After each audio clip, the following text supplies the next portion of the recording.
નમસ્કાર મિત્રો અને વડીલો, તમારું બધાનું ગુજરાતી સ્ટોરી ચેનલમાં સ્વાગત કરું છું.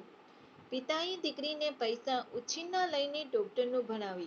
રિઝલ્ટના દિવસે દીકરીના બદલે ફોન આવ્યો અને ફોનમાં કહ્યું, તમારી દીકરીએ. જો આ સ્ટોરી તમને પસંદ પડે તો આ ચેનલને સબસ્ક્રાઇબ, લાઇક, શેર અને કમેન્ટમાં અભિપ્રાય જરૂર આપજો. બાજુમાં રહેલ બેલ આઇકનને જરૂર ઓન કરજો. આ સ્ટોરી છેલ્લે સુધી સાંભળશો. એક ખૂબ જ ગરીબ માણસ હતો.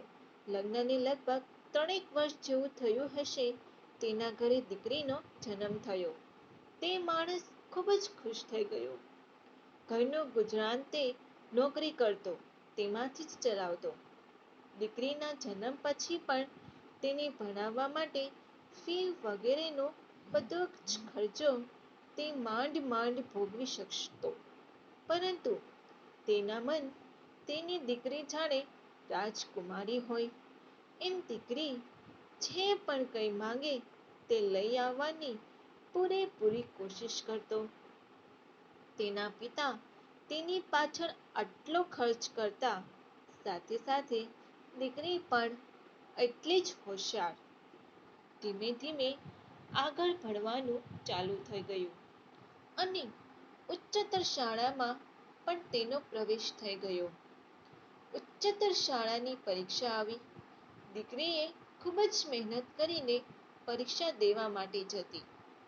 તેના બધા પેપર પૂરા થઈ ગયા અને પરીક્ષા તેની ખૂબ જ સફળ ગઈ હતી.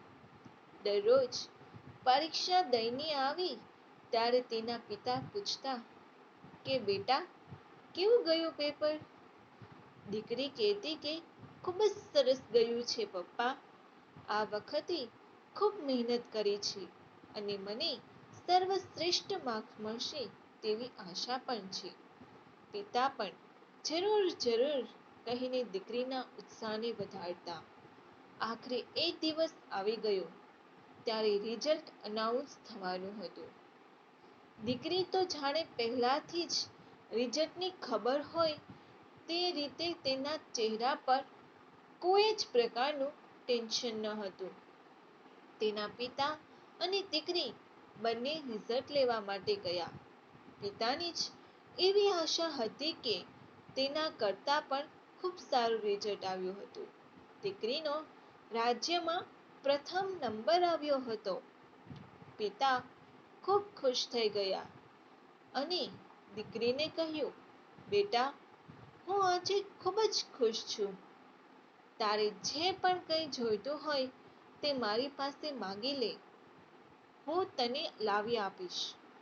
દીકરીએ કહ્યું, પપ્પા, તમને યાદ છે એક વખત આપણે બજારમાં ગયા હતા ત્યારે મેં પેલો ડ્રેસ તમને બતાવ્યો હતો, પરંતુ એ ડ્રેસ 3000 રૂપિયાનો હતો.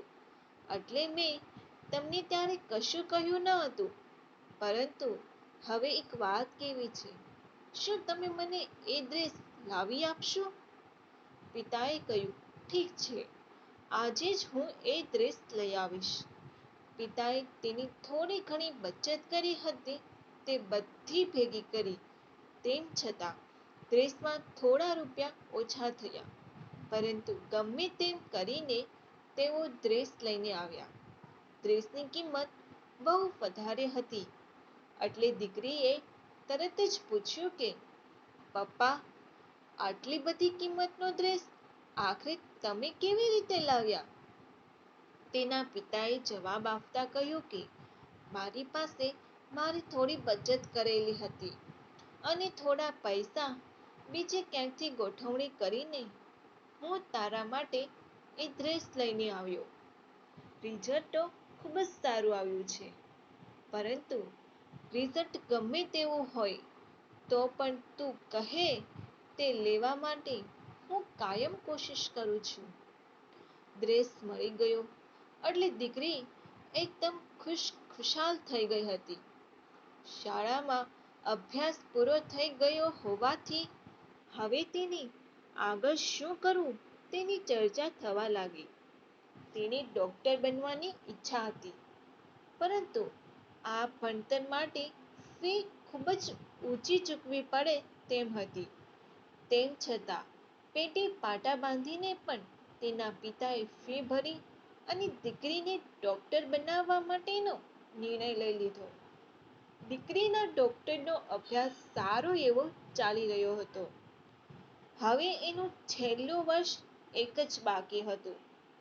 પરંતુ આ વખતે તેની ફી કોઈ કાળે ભરી શકાય તેમ ન હતી. તેમ છતાં તેના પિતાએ તેના મિત્ર પાસેથી ઉછીના લઈને ગમે તેમ કરીને છેલ્લા વર્ષની ફી ભરી.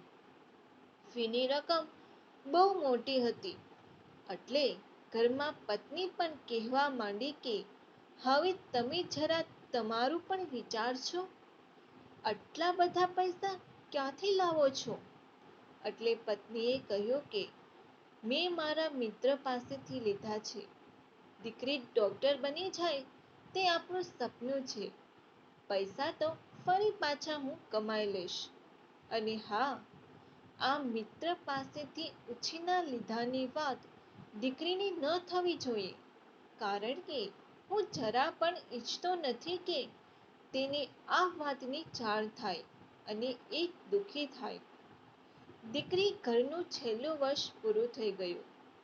પરીક્ષા પણ આપી ગઈ. પરિણામનો દિવસ હતો. પિતાની આશા હતી કે દીકરી ઘરમાં ડોક્ટર બનીને આવશે. પરંતુ દીકરીની જગ્યાએ એક ફોન આવ્યો, જેમાં જણાવવામાં આવ્યું કે તેની દીકરીએ કોઈ કારણોસર આપઘાત કરી લીધો છે. ફોનમાં શું જવાબ દેવો તે કંઈ ભાન ન રહ્યું. તેના પિતા ત્યાંને ત્યાં બેભાન થઈ ગયા. ખબર પડી કે દીકરીને પ્રેમમાં દગો મળ્યો એટલે તેને આપઘાત કરી લીધું. હવે આમાં કોણ મર્યું? જો કોઈ પણ લોકો માટે પ્રેમ બધું જ હોય અને તમે તમારો પ્રેમ ગુમાવી દો તો ખરેખર એક વખત વિચારવા જેવી વાત છે કે તમારા માતા પિતાનું શું થતું હશે? કારણ કે તમને તો કદાચ બીજો પ્રેમ મળી જશે, પરંતુ તમારા માતા પિતાને એમના પ્રિન્સ અને પ્રિન્સેસ ક્યારેય નહીં મળે. જો તમને આ લેખ પસંદ પડ્યો હોય તો દરેક લોકો જોડે શેર કરજો. આવી સ્ટોરી સાંભળવા માટે આ ચેનલને સબસ્ક્રાઇબ, લાઈક, શેર અને કમેન્ટમાં અભિપ્રાય જરૂર આપજો. સાંભળવા માટે આભાર.